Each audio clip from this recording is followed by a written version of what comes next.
Procurando uma forma digital e inovadora de acompanhar e cuidar da jornada de tratamento do seu paciente, além de gerar insights através de dados e métricas?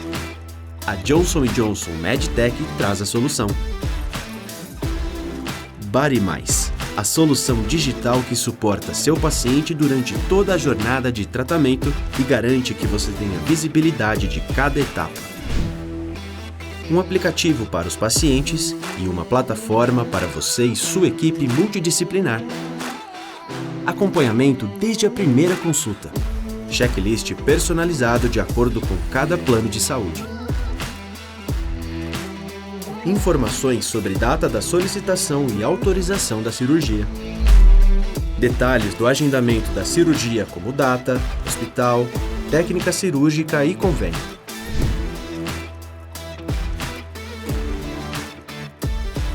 Dashboards que auxiliam no monitoramento e no acompanhamento de toda a jornada do seu paciente no curto, médio e longo prazo. Materiais de suporte de cada etapa, proporcionando aos seus pacientes informações relevantes e confiáveis durante a jornada. Mensagens de alertas personalizadas para seu paciente. Facilidade no contato. Acompanhamento dos indicadores para uma melhor gestão do seu paciente. Tudo em um só lugar, a qualquer hora. BodyMais. Sua jornada de transformação começa agora. Cadastre-se na sua plataforma exclusiva.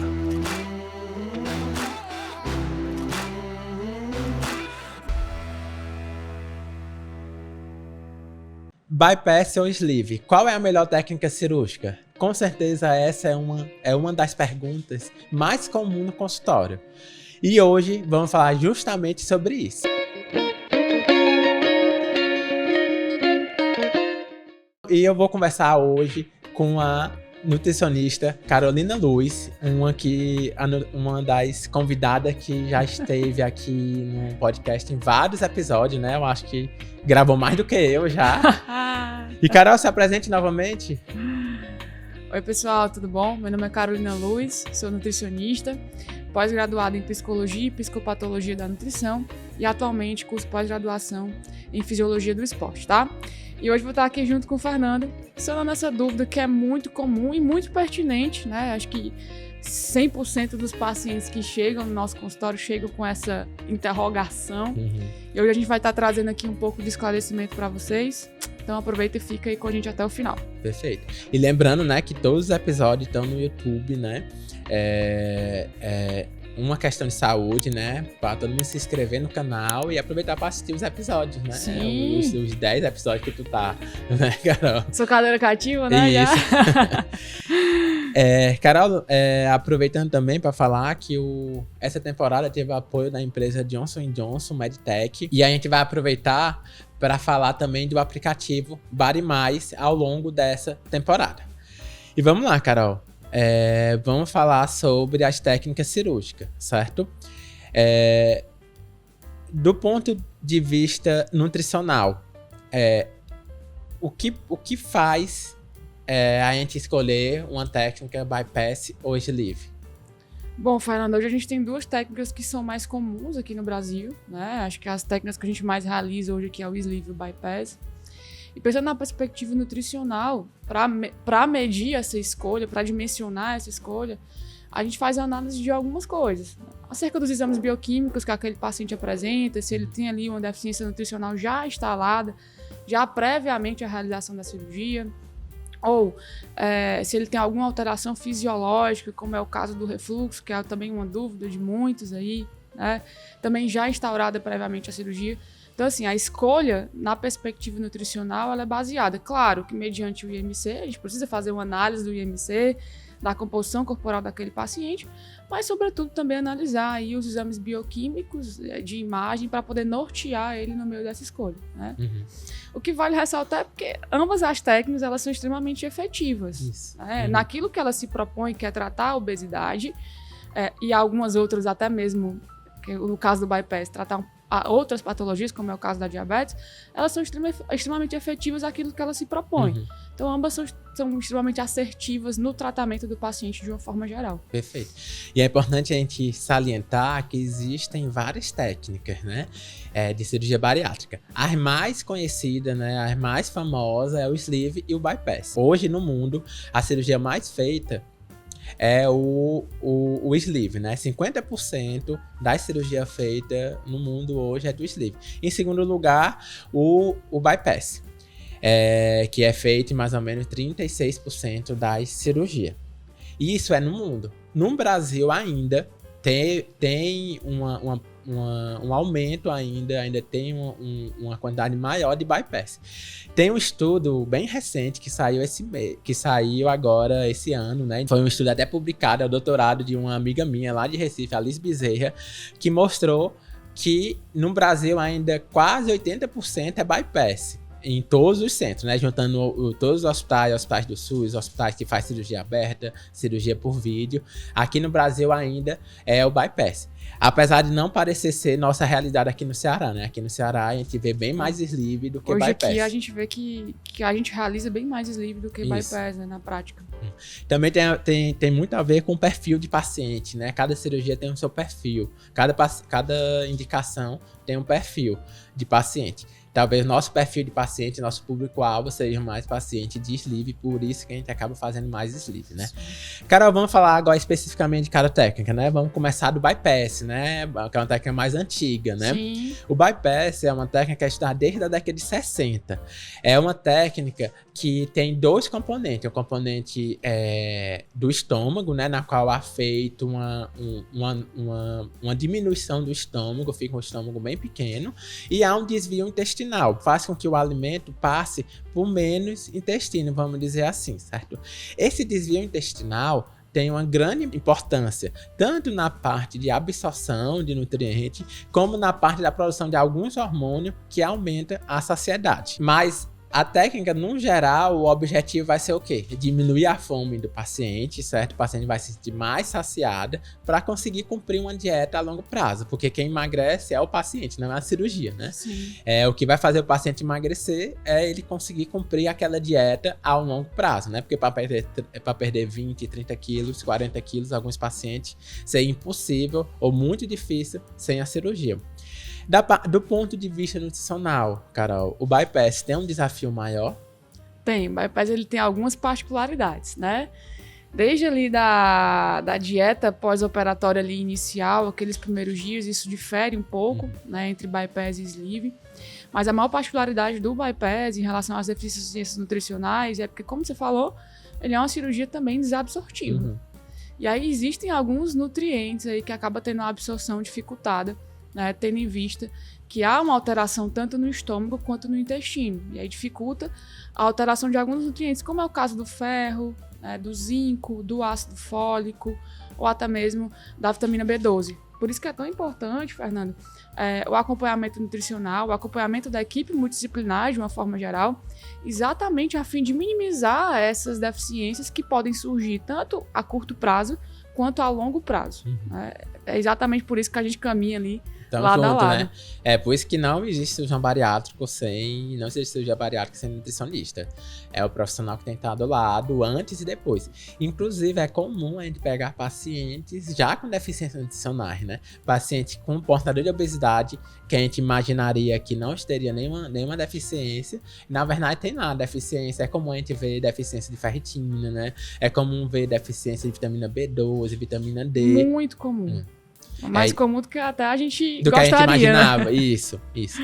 É uma coisa importante também dessa técnica é que o estômago lá, a gente refaz o estômago, né, como eu falei, e uma parte do estômago, ele fica excluído do trânsito intestinal. Essa parte é chamada estômago excluso, que é bem comum os pacientes querem entender isso. E por que a gente não retira essa parte lá do estômago? Porque esse estômago excluso ainda fica produzindo suco gástrico e algumas enzimas que são importantes que é importante para o paciente. Isso faz com que essa produção desse suco gástrico encontre o alimento depois desse desvio intestinal. Agora a gente vai falar um pouco da nossa outra segunda técnica, né? Isso. Que é justamente a que a gente disse que hoje é a que a gente mais opera aqui no Ceará, que é o sleeve. E aí me fala aí um pouquinho, Fernando, como que se dá o sleeve, né? Como que ele acontece? Isso aí, Carol. Carol, o sleeve hoje, falar primeiro como ele surgiu. O sleeve é a primeira etapa de uma cirurgia chamada duodenal switch. Uma cirurgia que é pouco feito hoje, porque ela tinha muito efeito de desabsorção, o paciente sofria um pouco com ela e percebeu que não valia mais a pena fazer. Então, como é que era feito? A primeira parte dessa cirurgia é fazer um tubo gástrico, certo? Diminuir o tamanho do estômago, certo? O estômago fica aproximadamente de 20 a 30% do que era o original. Fazia essa parte, o paciente perdia peso e depois complementava a cirurgia. Porém, percebeu-se que muitas vezes o paciente não voltava, o paciente não precisava da outra cirurgia. Então, há uns 20 anos atrás, o sleeve começou a ser feito como técnica primária, como objetivo ser só ela mesma, não um complemento de outra cirurgia. E ela cresceu tanto porque tem uma relativa facilidade técnica, que é bem relativa, porque um sleeve mal feito gera muito problema para o paciente, Sim. né? Ela começou em 2017 ser a maior cirurgia feita, por exemplo, nos Estados Unidos, certo? E há pouco tempo é a cirurgia mais feita no mundo, porque é uma cirurgia mais simples, é uma cirurgia que causa menos mudança no paciente e dá resultados tão bons quanto o bypass no paciente que tem indicação. Uma coisa importante também, uma curiosidade, que sleeve é manga de camisa. Por quê? Porque o estômago fica parecendo uma manga de uma camisa, né? Fica fininho como se fosse uma manga de camisa. Por isso tem esse nome, sleeve. Em relação à parte metabólica, a parte nutricional do sleeve, Carol, o que é que tu vê para esse paciente? Gente, eu sou fã do sleeve. Eu tive a oportunidade de assistir o Fernando realizando um sleeve e, assim, a complexidade, como que é feito, é muito legal, né? Mas, assim, pensando na perspectiva nutricional, Fernando, acho que uma dúvida da grande maioria dos pacientes e aí, será que eu vou precisar tomar polivitamínico pro resto da minha vida, né? Isso. Existe, sim, embora o sleeve ele seja uma técnica mais restritiva, não seja tão desabsortiva, diferente do bypass, ainda existe a necessidade ali de se fazer o uso de suplementação, mesmo que inicialmente. Hoje já tem estudos que falam que esse impacto ele acontece, só que em comparação ao bypass, esse impacto é bem menor, né? E tem um estudo até lá de Recife também, Recife aí sendo a casa, né? A casa do Fernando e a casa dos estudos da cirurgia bariátrica, que fez um estudo publicado agora, em 2020, que fez um comparativo, né, tanto no SUS quanto na rede privada, comparando aí os dois tipos de paciente, aqueles que se sujeitaram ao sleeve e aqueles que se sujeitaram ao bypass, né? E como que se dava a deficiência nutricional deles no decorrer de um ano. De fato, o paciente que se sujeitava ali ao bypass acabava apresentando um índice maior de deficiência de vitaminas, digamos assim, em comparação ao sleeve.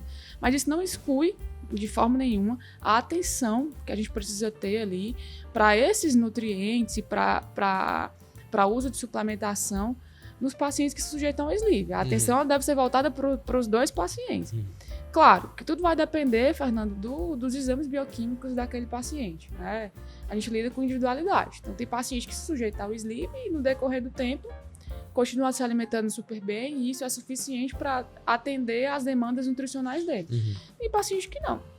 Tem paciente que mesmo depois de algum tempo, a gente vê ali, de acordo com os exames bioquímicos, que ainda apresenta ali uma deficiência nutricional e aí a gente precisa tratar a fim de que isso não vire uma complicação. Né? Então, ele apresenta essa particularidade, não é para todos, mas que a gente precisa aí analisar de forma bem particular.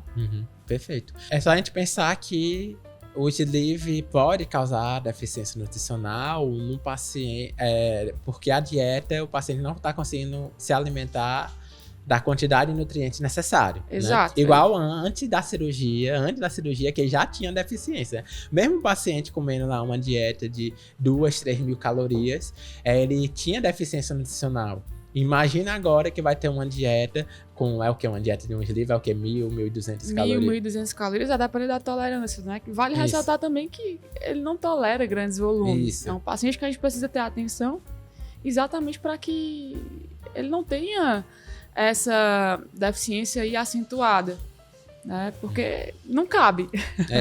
Isso.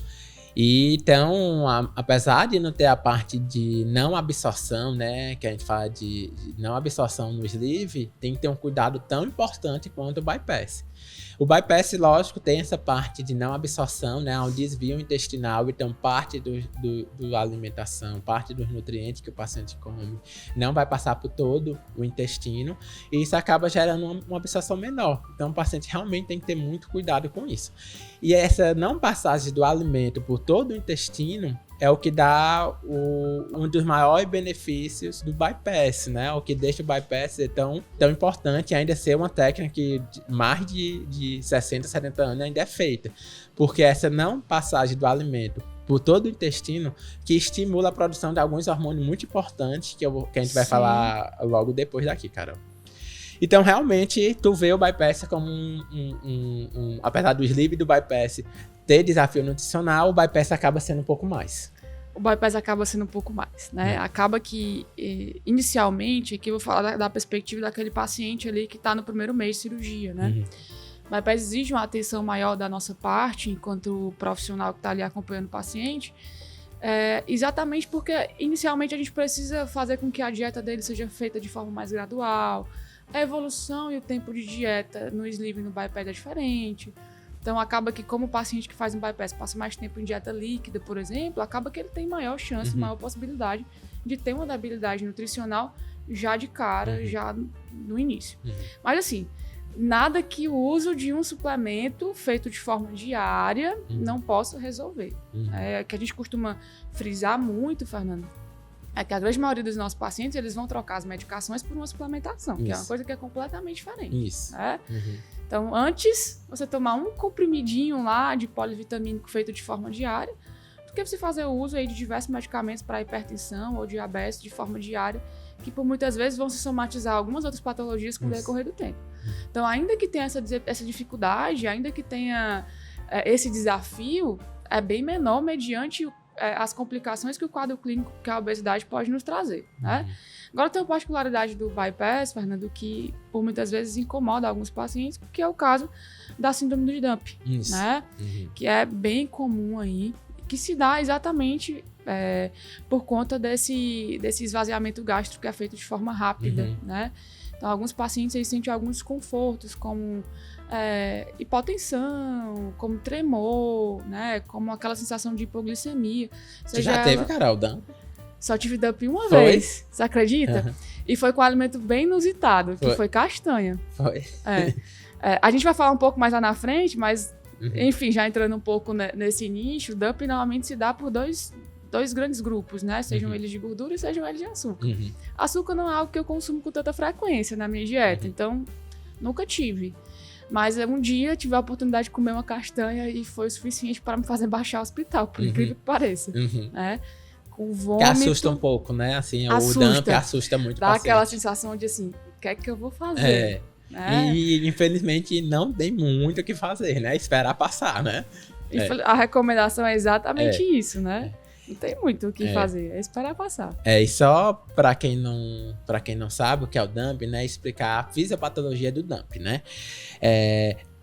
No bypass, principalmente, há um desvio do trânsito intestinal. Então, o alimento ele chega muito rápido em uma parte do intestino que demoraria um pouco mais para chegar. E o alimento chega muito rápido, o alimento chega muito concentrado lá, e o nosso corpo acha aquele estranho e vai tentar dissolver aquele alimento que chega lá. Como é que ele dissolve? Colocando água para dentro do intestino, para tentar dissolver aquele alimento. Como colocar água para dentro do intestino? Há uma distensão do abdominal, e isso causa dor. E isso vai causar dor e pode causar diarreia também, porque entrou muito líquido no intestino. E como entrou muito líquido, pode fazer falta esse líquido em outras partes do corpo. Aí o paciente tem hipertensão, pode ter desmaio, pode ter aquela sensação de mal-estar súbito, né?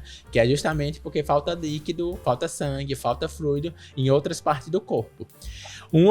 E além disso, Principalmente com carboidrato, quando o carboidrato chega lá nessa região muito rápido, o corpo também se assusta com aquilo, que é muito carboidrato, muito concentrado, numa parte do intestino que não deveria estar ali naquele momento ainda.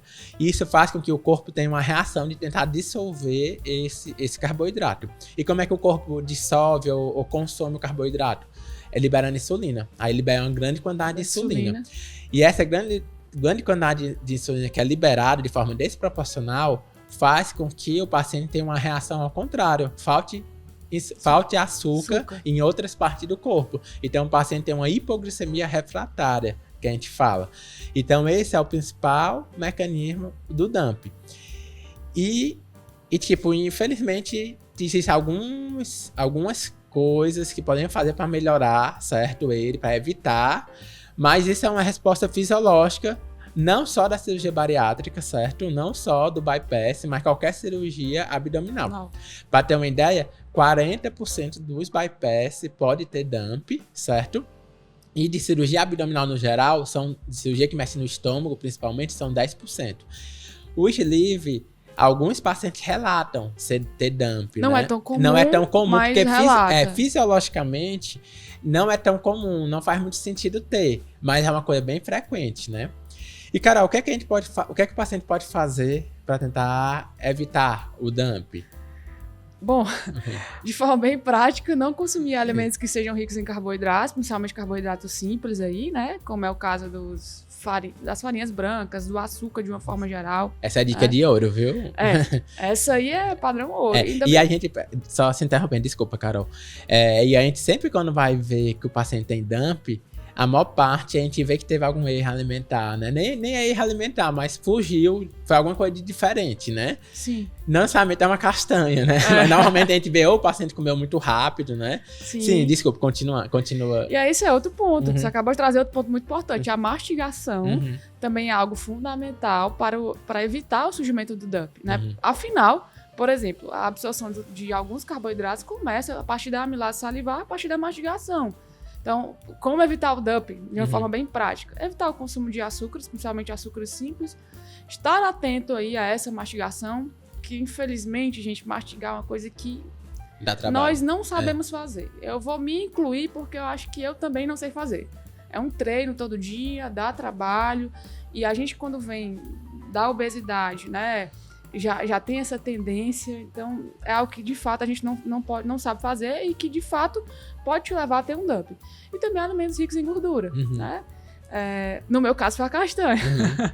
Que, apesar de independente de ser uma gordura boa ou ruim, independente de ser uma gordura boa ou ruim, né? Eu sou o case clássico. Não foi nem com um salgadinho, por exemplo. Foi com uma castanha. E aí, o que é importante? Você também identificar, porque cada paciente ele vai ter sua particularidade, Fernando. Tem paciente que não tem dumping com absolutamente nada. Tem paciente que não consegue sentir o cheiro, né? Que já tem uma sensibilidade maior e que já apresenta ali a síndrome de dumping em qualquer situação. E assim, para esses pacientes que têm essa sensibilidade maior, Fernanda, é importante às vezes a gente investigar. Porque tem gente também que confunde dumping com algumas síndromes alimentares ou algumas síndromes intestinais que também podem surgir num pós-operatório, né? Como é o caso de intolerância à lactose, né? Então, nem sempre é dumping. É preciso também investigar. E também precisa investigar um pouco da saúde intestinal desse paciente. Exemplo, o paciente que ele tem uma desbiose maior, que ele tem uma desregulação ali da flora intestinal dele, que ele tem mais bactérias ruins nessa flora intestinal, ele vai estar mais suscetível a ter tanto essas intolerâncias alimentares como episódios recorrentes de dumping. Então, assim, é um cuidado que ele é cíclico, né? Eu costumo dizer que a nossa digestão, ela começa da mastigação até o tubo digestório. Se você tem uma mastigação deficiente, já começa e já está suscetível a ter uma complicação que vai surgir lá no final do teu tubo digestório. Assim também como se você tem alguma disfunção intestinal, vai comprometer de forma direta, tanto para a absorção como para a distensão, que vai causar essa retenção hídrica e futuramente uma complicação ou uma sintomatologia de um dumping ou de qualquer outra síndrome. E essa tua explicação faz a gente tem total sentido com a fisiologia do dump, né? Faz total sentido, que é o alimento chegar muito rápido. Então, tudo que a gente puder fazer para o alimento chegar mais devagar, né? Que é a mastigação lento, comer pouquinho, né? Até a sinalização hormonal, né, Fernanda? Porque a partir do momento que a gente começa a mastigar, o negócio é fantástico. O nosso corpo ele é fantástico. Você começa a mastigar, seu hipotálamo entende que você está mastigando e opa, vai descer alguma coisa aí. Então, já se prepara o estômago, já produz aí ácido clorídrico para poder facilitar essa digestão. É tudo muito casado, gente. Tudo tem muito sentido no nosso corpo. Então, de fato, é do princípio ao fim. E a gente cada vez mais está entendendo melhor isso, né? A cirurgia bariátrica antes era vista como uma cirurgia que causava restrição e causava desabsorção. Ou seja, o paciente não comia porque não cabia e o paciente não engordava porque parte do que ele comia não é absorvido. E hoje, cada vez mais, a gente vê que menos importante é isso. O mais importante é a ação hormonal. A gente tem 2 hormônios principais nisso, né? Tem a grelina, que é o hormônio que dá fome. Esse hormônio é produzido lá no estômago. Por isso que o sleeve acaba tendo essa função também hormonal, porque como ele tirou parte do estômago, parte desse hormônio vai deixar de ser produzido, então o paciente vai sentir menos fome. O outro hormônio que é bastante produzido, que aumenta depois da cirurgia bariátrica, é o GLP-1. O GLP-1 é aquele hormônio que foi sintetizado e colocado nas canetinhas, as famosas canetinhas. Sim, que tá aí no auge, né? Saxenda, Ozempic. Sabe-se, quem faz bariátrica aumenta esses hormônios. Aumenta um pouco mais no bypass do que no sleeve, mas nas 2 técnicas há aumento desse hormônio. E se você usa uma canetinha para emagrecer e funciona, imagina na cirurgia que isso é produzido naturalmente, né? Mais do que um paciente que não é operado, né? Que um paciente. Em relação à grelina, no sleeve realmente diminui mais, porque a gente tirou mais parte do estômago, mas no bypass ele também diminui. Então, por isso que o paciente também como relatar que não sente fome, né?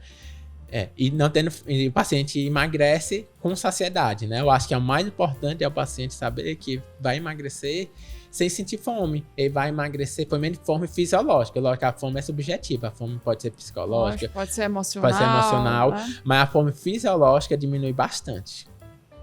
Por isso a assertividade do uso, né, das canetas e por isso que ela tem virado tão popular. Se dá exatamente por isso, né? Aí toda vez que você falar de grelina, eu sempre vou falar e sempre vou lembrar. Quem é cearense, quem é nordestino, já deve ter ouvido falar do eu estou grelado de fome. Esse pra mim é o jeito mais simples e claro de você associar a grelina à fome, né? Então é exatamente por isso que a gente consegue controlar o mecanismo da fome mediante a realização da cirurgia bariátrica. Exatamente porque a gente controla esses níveis de grelina, esses níveis de GLP-1. O GLP-1 também tem outros benefícios que a gente vai falar um pouco mais, principalmente para paciente diabético. Mas o grelado de fome pra mim é um clássico, gente. Inclusive, tu falou isso no episódio na primeira temporada, né? Inclusive, eu falei isso no episódio da primeira temporada. Corre lá no YouTube, vai conferir esse episódio da primeira temporada. Na verdade, todos os episódios de todas as temporadas, porque a gente já tá na terceira, né? Isso. Carol, voltando aqui a falar um pouco do sleeve, certo?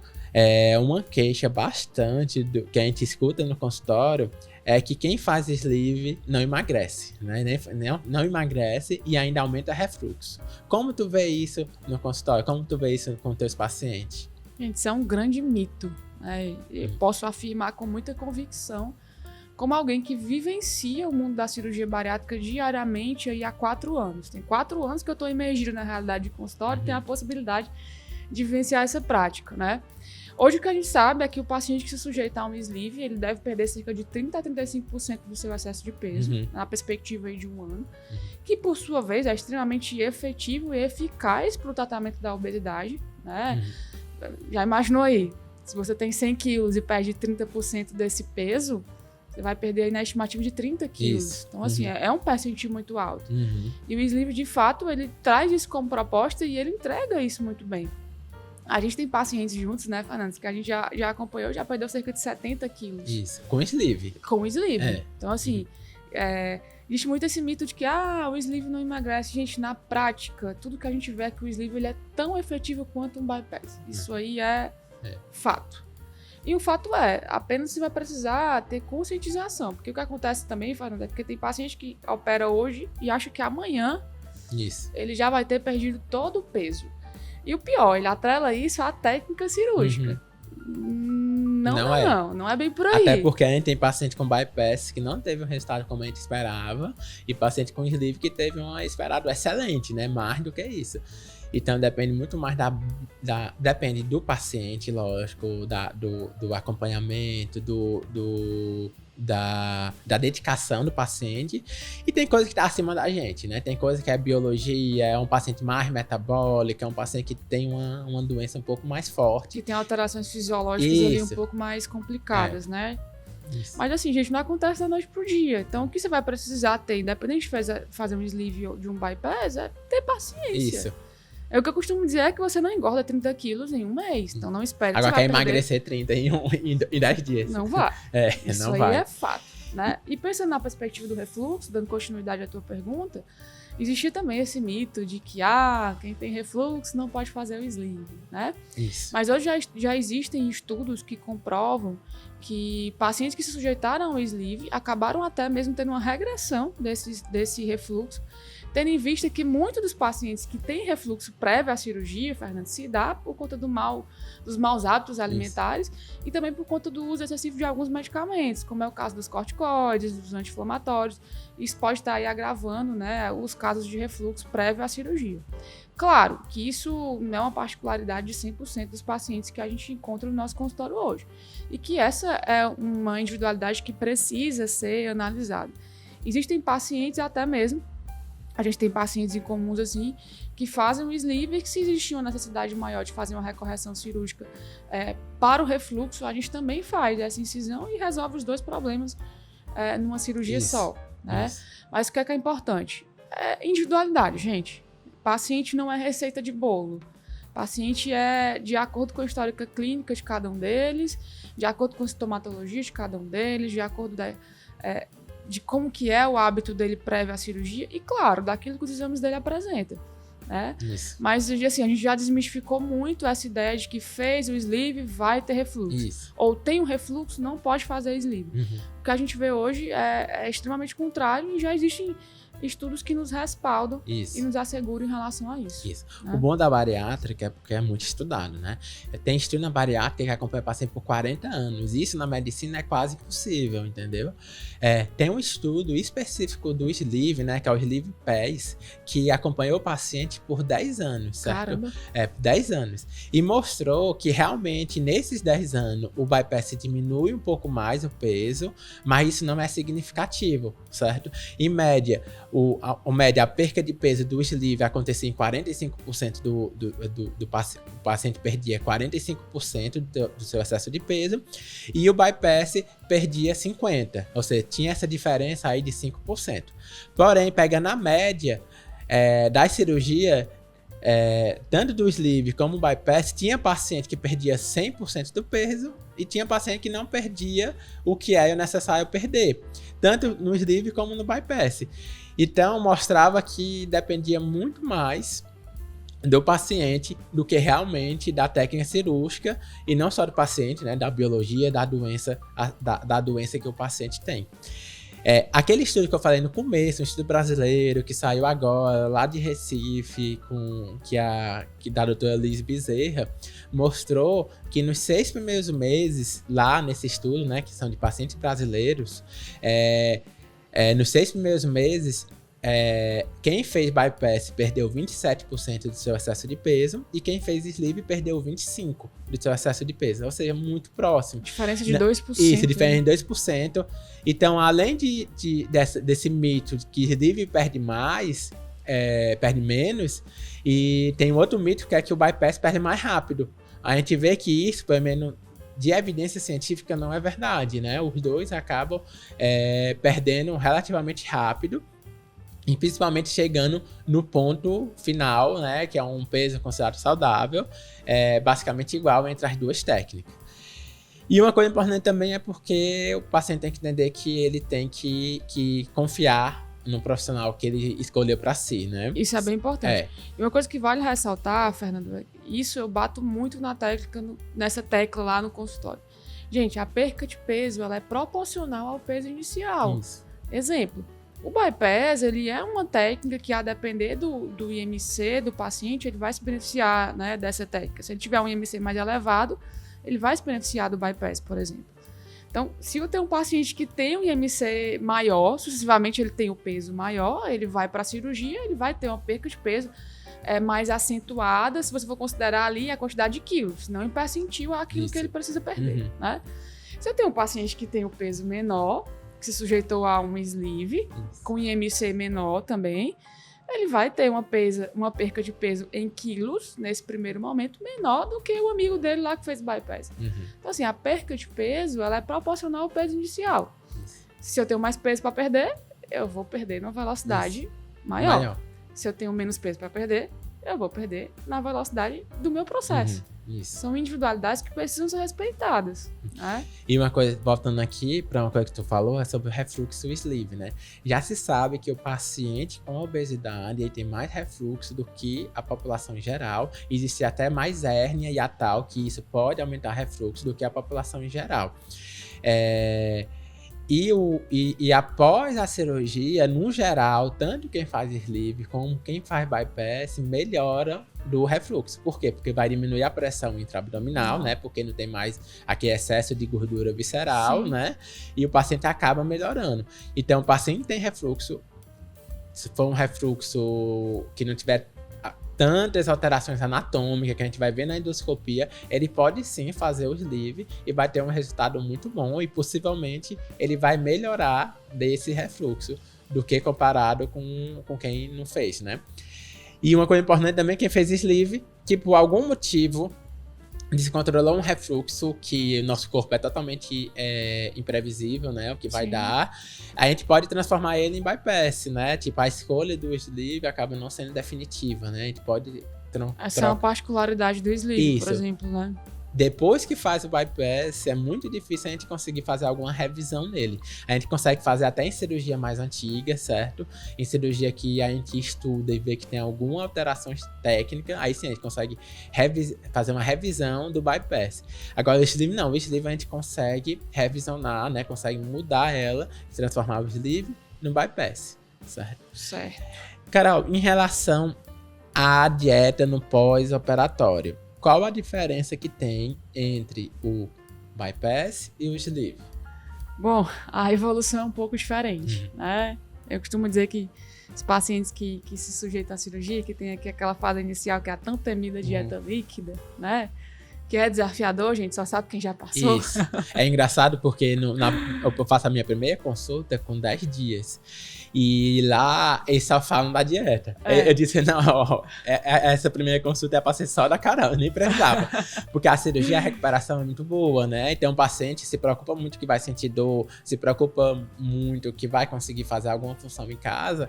Mas na verdade, com 2 dias, tá excelente o paciente pra fazer tudo e tá lá te mandando mensagem todo dia, ficar da dieta, né? A tormenta mesmo é a dieta, né? Por isso que é tão importante escolher um nutricionista que tem uma experiência boa com isso, né? Sim. E quem já viveu o processo... Vivi na pele, então eu sei bem como... Tão quanto desafiador é. Mas assim, acaba que difere, de fato, inicialmente a dieta, e tanto pro sleeve quanto pro bypass. O bypass tem uma atenção maior da nossa parte, gente, porque assim, é uma ressecção cirúrgica que é feita em 2 órgãos, né, Fernando? Isso. Eu costumo afirmar que eu tenho 2 órgãos que estão no processo de cicatrização, então vai exigir mais paciência. Para mim, eu vou precisar ter mais paciência, vou precisar respeitar melhor esse fluxo intestinal, vou precisar ter mais cuidado em relação aos resíduos que esse paciente vai estar consumindo. Então, acaba que o tempo de evolução é diferente. Eu não vou falar da estimativa de tempo aqui, Fernando, porque assim, isso difere de equipe para equipe. Né? São protocolos que são estabelecidos de acordo com a sua equipe multidisciplinar. Mas o que eu posso te afirmar é que os nossos pacientes, se ele fizer aí um sleeve, ele vai passar cerca de 1 semana, no máximo 10 dias, em dieta líquida. Já o paciente que se sujeita a um bypass, que também não é uma conduta engessada, a depender daquilo que a gente acorda, a gente já teve casos que a gente evoluiu mais rápido, até para evitar a perca de massa muscular.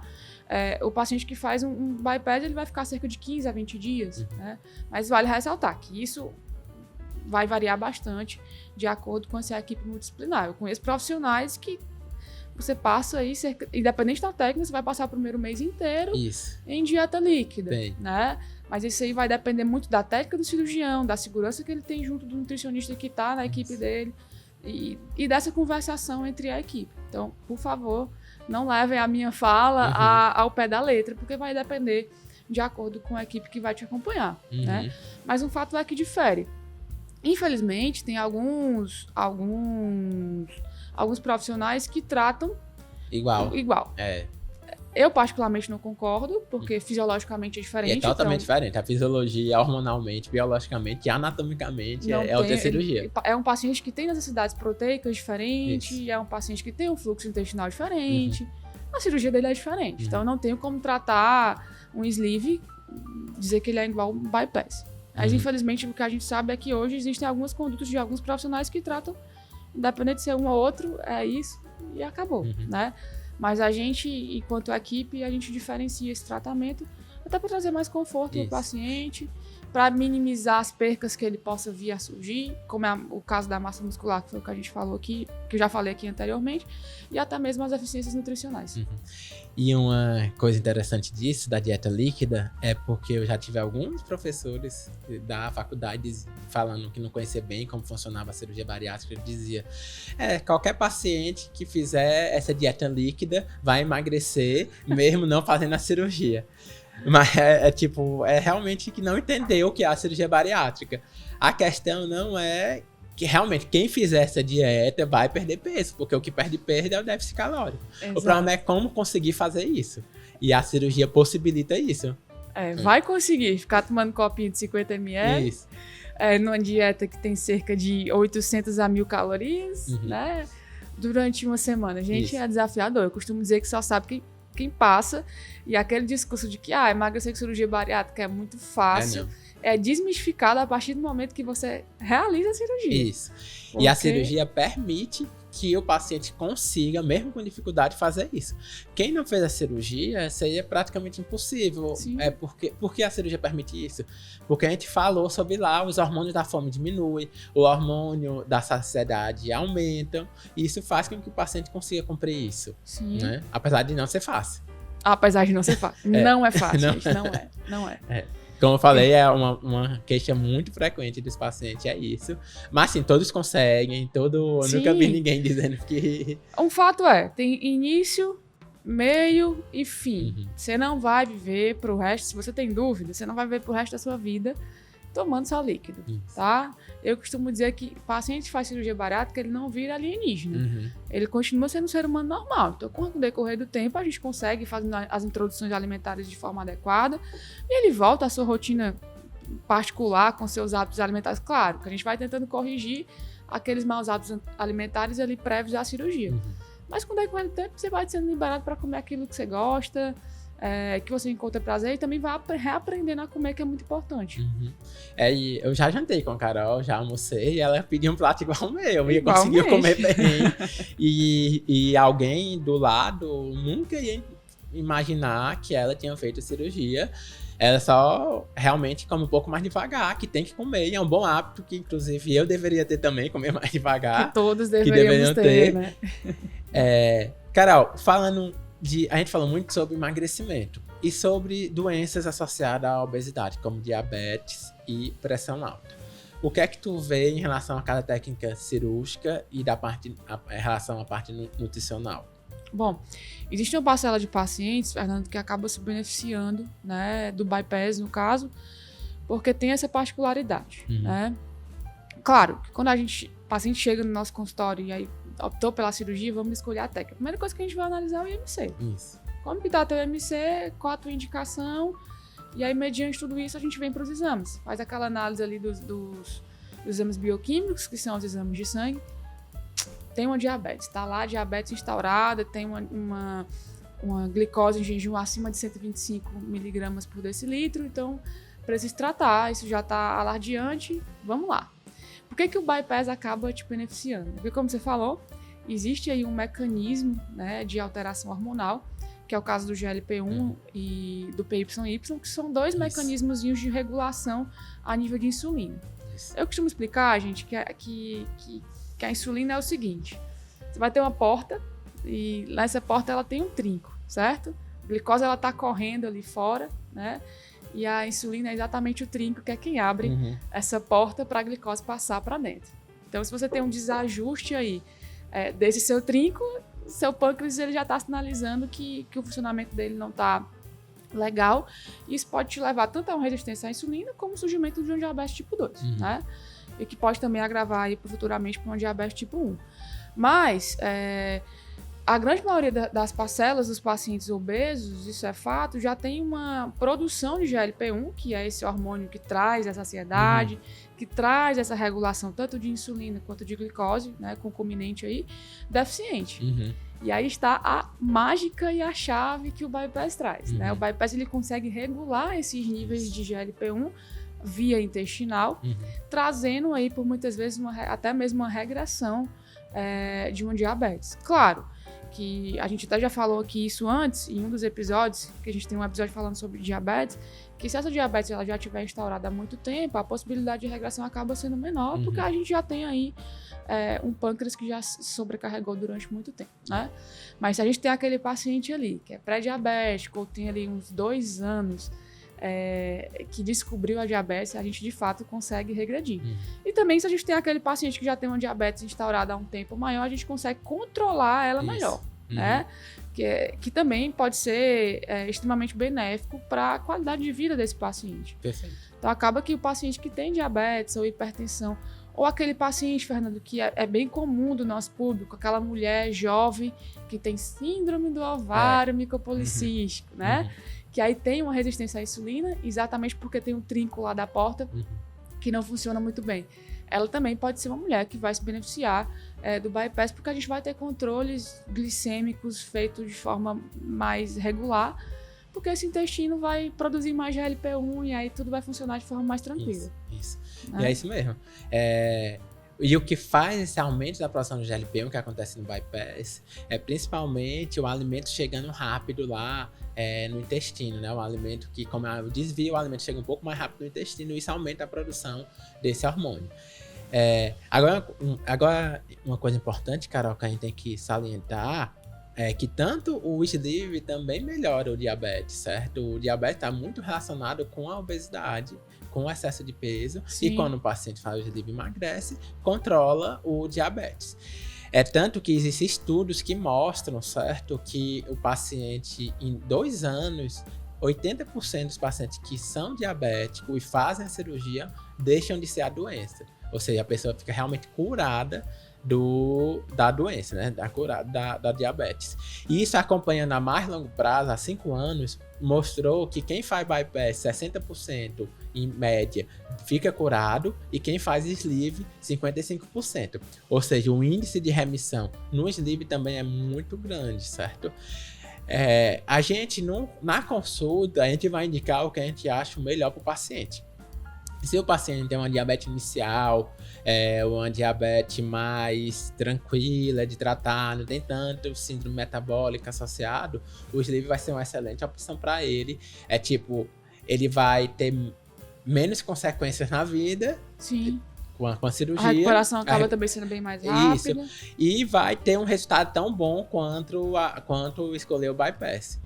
Mas alguns outros não. Alguns outros a gente orienta, mesmo o paciente querendo fazer sleeve, a gente pode até fazer, mas a gente diz, a chance de você curar essa tua doença aqui, que é um pouco mais forte, com essa cirurgia um pouco mais potente. E isso faz com que a escolha seja totalmente individualizada, né? Sim. Só para deixar claro que o diabetes também é tratado com sleeve e o bypass, mesmo alguns pacientes diabéticos, não vai ter resultado como a gente espera se o paciente já tiver uma doença muito consolidada, já tiver um pâncreas sem reserva, o bypass não vai funcionar igual, independente que seja bypass ou sleeve. Isso é importante. Assim, o fato Fernando, que a gente né? É o custo-benefício, tem que fazer aquela análise, né? Isso. E a gente tá tratando a doença base. Isso. Que é a obesidade. Que por muitas vezes essas outras patologias, elas vêm aí em decorrência da obesidade. Então as duas técnicas vão tratar a doença base, que no caso é a obesidade. E aí os benefícios, eles surgem como consequência. Né? Fora os benefícios que surgem como consequência, porque não são só essas doenças que a gente consegue tratar e evitar mediante a realização da cirurgia, né? Tem outra grande leque inclusive de doenças. Câncer. Tem câncer. Mais de 200 listados como a obesidade como precursor, né? Então, o importante pra gente é tratar a doença base. Se eu tô tratando a doença base, a chance que eu tenho de ofertar mais qualidade de vida para esse paciente, independente da técnica, ela é bem maior. Perfeito. Carol, então, resumindo, como é quando o paciente diz lá, quando chega no consultório, diz, Carol, eu quero saber qual é a tua opinião, qual é a técnica cirúrgica que eu faço, sleeve ou bypass? Eu confio no que você vai falar. O que é que tu fala para esse paciente? Gente, isso é bem interessante, porque já tive paciente que chegou para mim um dia antes de operar, e operar uma técnica, e aí em uma conversa a gente acabou trocando de técnica. Aí o paciente chega lá no centro cirúrgico falando com o Fernando, ei... Já aconteceu de eu saber a técnica cirúrgica no momento lá antes da anestesia. Tô mudando. Mas assim, eu gosto muito de trazer para o paciente, Fernando, a perspectiva de a longo prazo, sabe? Porque acho que quando a gente pensa na cirurgia bariátrica, a gente não se imagina muito, como que eu quero estar daqui a 5, 10 anos? Qual a minha perspectiva de vida? Como que vai se dar essa minha evolução? Por quê? Porque a depender da técnica que você escolher, você vai precisar aí ter um cuidado maior. Então, sempre que chega um paciente que é mulher, que não é mãe ainda, eu busco dar ali uma instrução individualizada. Claro, uma coisa que eu sempre falo escute o seu cirurgião. Eu tô aqui para te ajudar a dar norte nessa escolha, mas o profissional mais indicado para, de fato, dizer assim, vamos bater o martelo, é isso, é você. Porque, afinal, você é a pessoa apta, né, para poder instruir o paciente com veemência. O paciente só vai fazer uma cirurgia na vida, né? Eu já fiz 300, 400. Então, eu vou saber bem mais do que o seu N é maior. Meu N é maior. E, assim, eu costumo sempre trazer a minha história. Para mim, o meu cirurgião chegou para mim e disse, olha, você escolhe a técnica cirúrgica.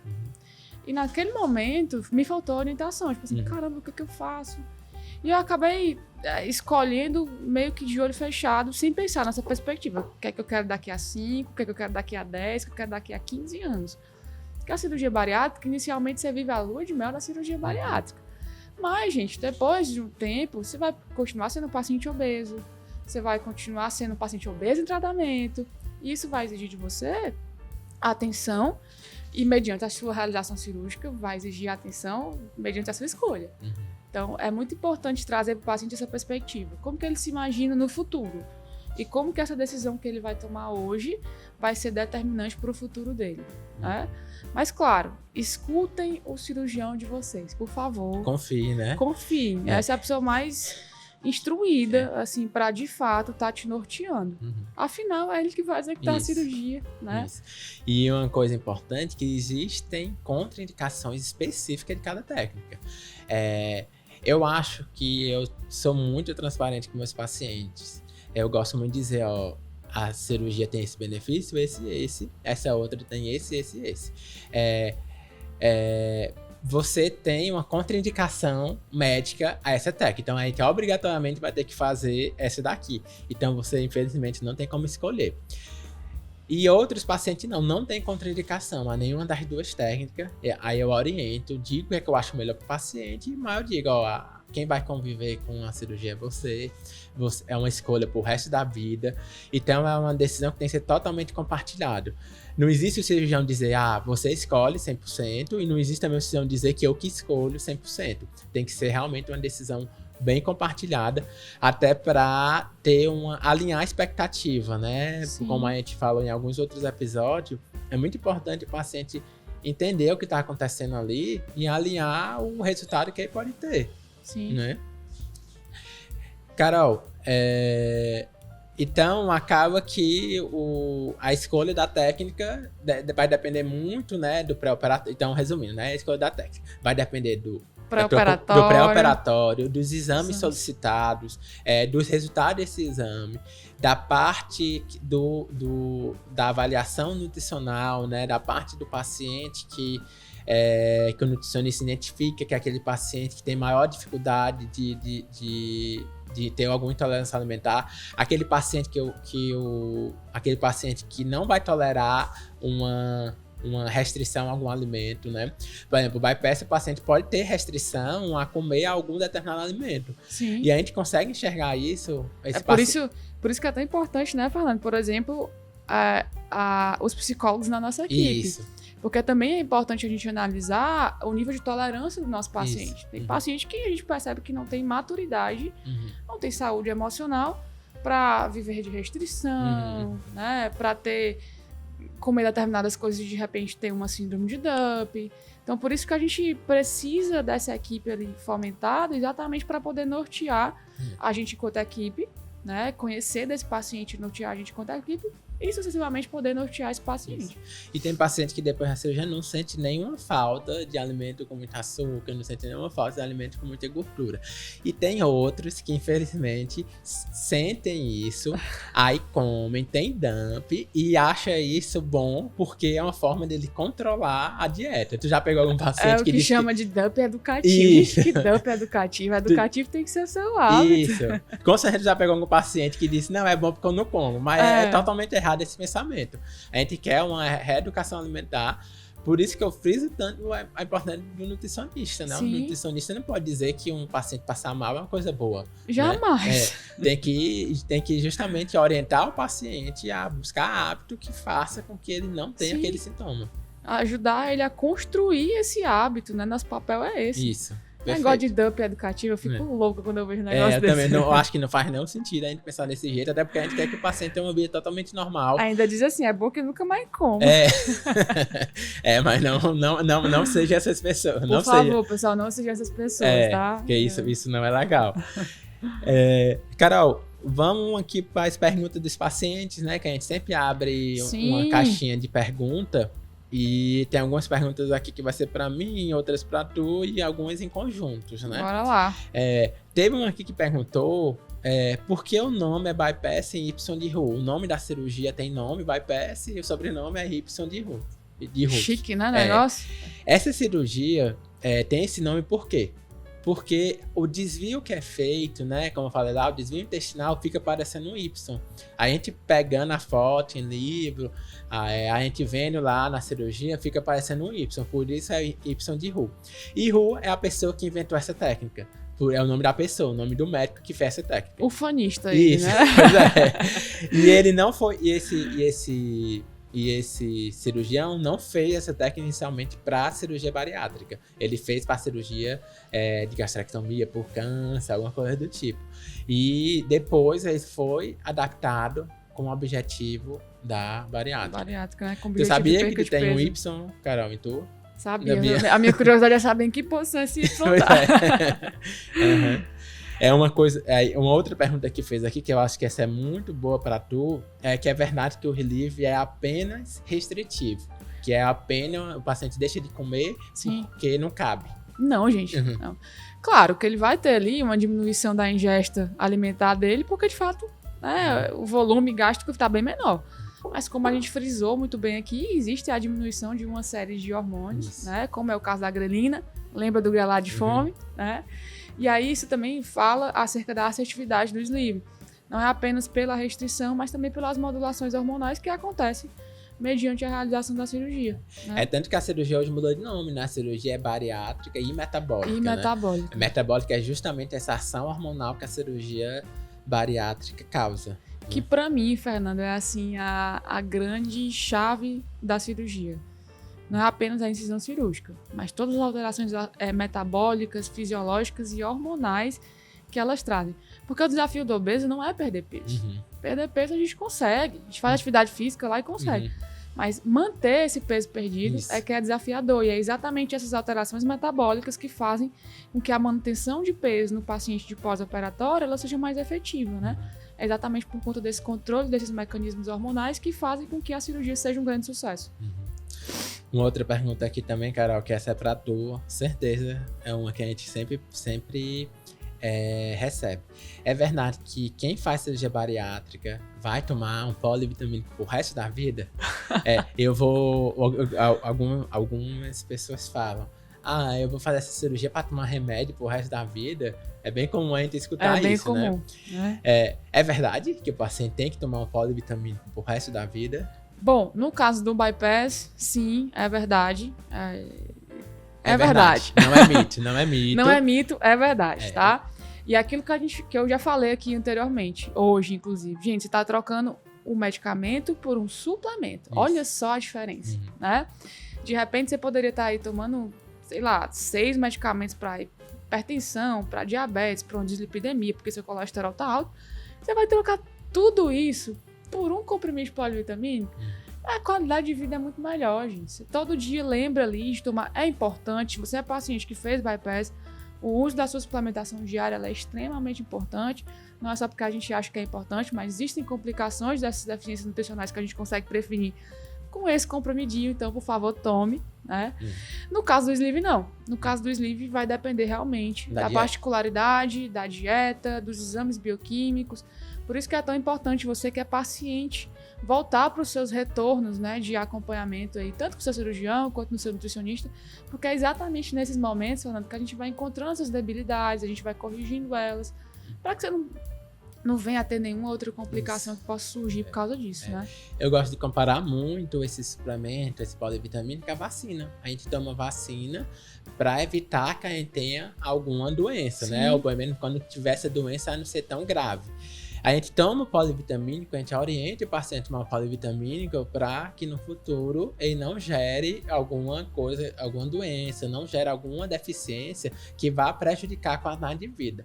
A gente quer que o paciente opere e ninguém saiba que ele operou, né? Só o paciente mesmo que se sentir à vontade de falar sobre aquilo. Aquele negócio do paciente emagrecido, ressecado, com a pele... Aquela cara caquética, né? Isso daí existia justamente porque não tinha essa ideia da prevenção. Hoje não, a prevenção é para não causar isso, justamente. É por isso que hoje a gente tem tantos pacientes que muita gente olha e diz, caramba, nem parece que foi cirurgia, mas esse já é um cuidado que de fato a gente tem, exatamente para que você não fique com esse aspecto. E esse é para ser o normal. Hoje o normal é o paciente operar e não parecer que operou. Assim, isso é o normal. Ninguém merece ficar feio, né? Isso, a pessoa não passou 10 dias tomando um copinho líquido pra ficar feio depois disso, né? Ninguém merece.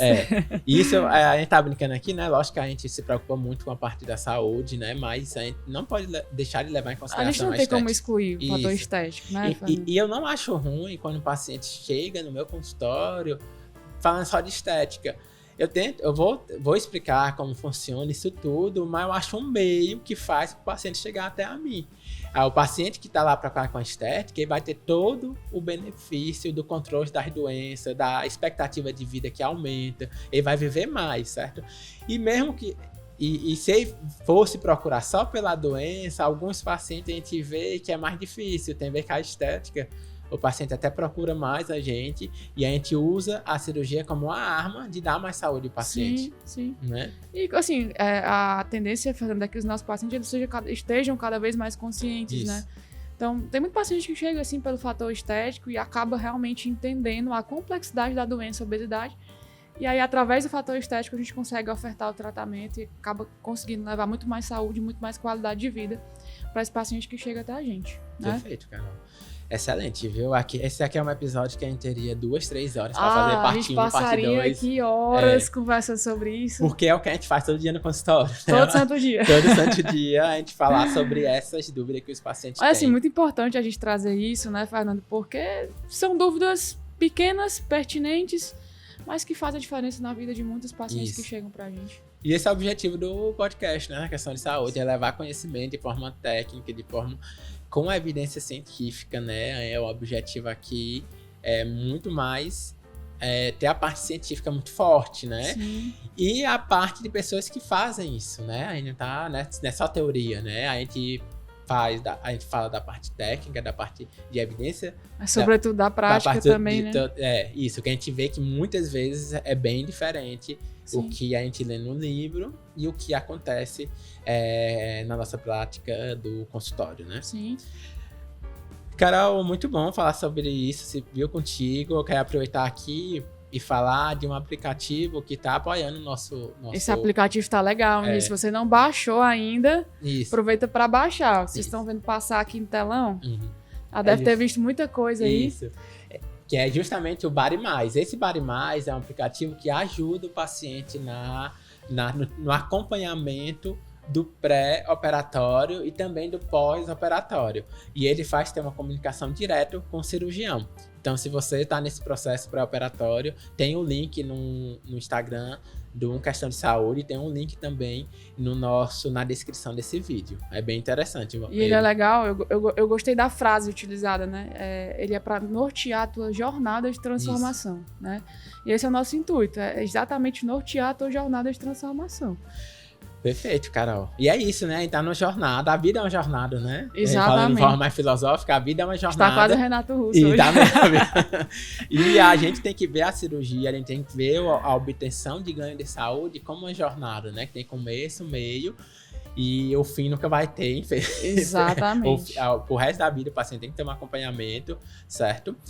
Carol, me diz aí um resumo final, o que é que tu achou do episódio, sobre o tema, me dá aí um recado final. As minhas considerações finais. Isso. Gente, nós somos os principais agentes transformadores da nossa própria história, né? Acho que diariamente, Fernanda, a gente tem o poder de fazer escolhas, isso. E eu acho isso fantástico.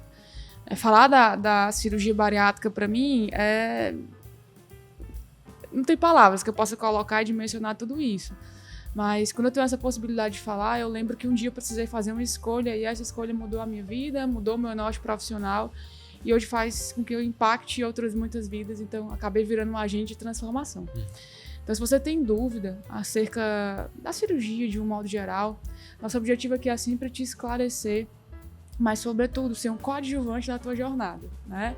A jornada é sua, é você que vai trilhar ela e a escolha também é sua. Então tenha convicção daquilo que você vai escolher. A gente está aqui para te ajudar. Eu falo a gente porque eu tenho certeza que o Fernando também topa esse desafio comigo. E a gente é apenas coadjuvante. E somos coadjuvantes muito felizes por poder partilhar dessa jornada. Isso. Né? Porque como é legal a gente poder olhar para a vida dos muitos pacientes que nos circundam e dizer assim, caramba, eu contribuí, olha como ele está diferente, olha a tamanha mudança. Então, se você está aí naquela dúvida de vou fazer a escolha ou não, só vai.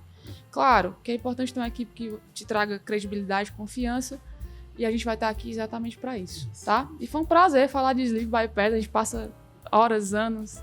Se você não me segue ainda nas minhas redes sociais, vai aproveitar. Basta seguir lá, @CarolinaLuizSV. Também aproveita para seguir a página do Uma Questão de Saúde, porque a gente está na 3ª temporada, de outras muitas temporadas falando de obesidade, cirurgia bariátrica. Qualidade de vida, que é o que a gente busca, né? Qualidade de vida, né? Aqui já com os temas mais diversos possíveis. Isso. Que a gente já falou de tudo, né, Fernanda? E tem muita coisa para falar ainda, né? E tem muita coisa para falar ainda. Eu fico imaginando o roteiro que a minha agência, a agência que faz o roteiro, né, que é a Kizuma Brand, quanto ela vai ter trabalho quando a gente tiver na 10ª temporada, na 11ª temporada. Vamos se reinventando. Vamos ter que reinventar. E é isso, pessoal. Muito feliz aqui por mais esse episódio.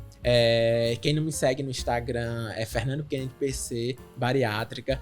Muito importante seguir o perfil, né, de Uma Questão de Saúde, como a Carol falou, né, que lá a gente sempre vai colocar os novos episódios, divulgação de novas temporadas, divulgação de estreia dos episódios.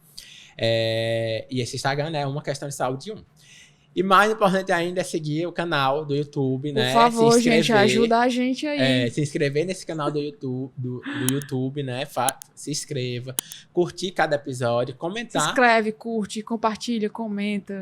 Isso. Que assim isso pode chegar a mais pessoas que precisam disso. Sim. A gente sabe que, infelizmente, muitos pacientes não vão ter a oportunidade de chegar até nós, né?